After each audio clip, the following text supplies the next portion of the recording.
అప్పటి నుంచి పురాణాలు అవన్నీ విన్నవాడినేమో భక్తి భావన ఆరాధన భావన అట్లా ఆయన ఎన్ని తిట్టినా ఆయన మీద ఆరాధన భావంతో ఉండేవాడిని. అట్లాగే వినయ విధేయతలు అవి అట్లాగే ఉండేవాడిని. అంటే గురువుని తిరస్కరించకూడదు, గురువుని ధిక్కరించకూడదు. పురాణాల్లో అది కూడా ఉంది కదా. అట్లా గురువు మీద భక్తితో ఉంటే కూడా భగవంతుడు మెచ్చి అనుగ్రహిస్తాడు. అంతా భగవద్ అనుగ్రహం కోసమే.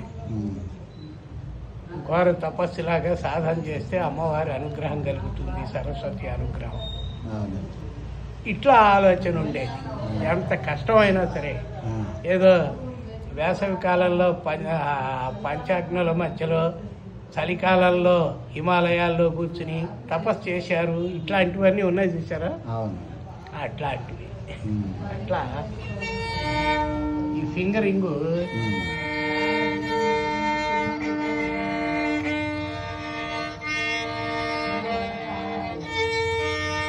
ఆయన పాఠం చెప్పిన తీరో నా ఊహాశక్తితో ఏదో మొత్తం మీద పనిచేసి ఈ ఫింగరింగ్ అలవాటు.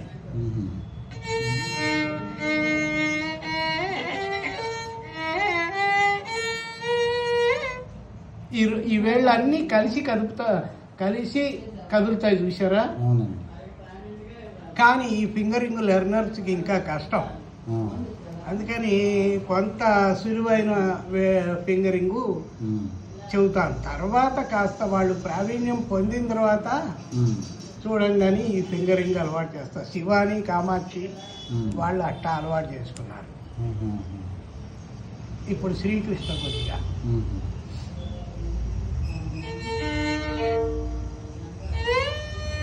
అనుకోట్లా చూసారా. ఈ వేలు లాగితే ఎట్లాంటి సౌండ్ వచ్చిందో ఈ ఫింగరింగ్ లో కూడా అట్లాంటి సౌండ్. అంతే. అట్లాగే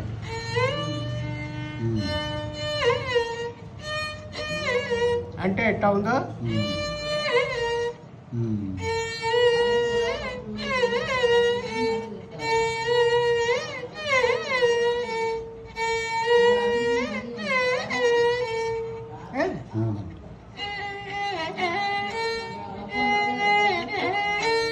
ఏదైనా అదే తేడా తెలియదు.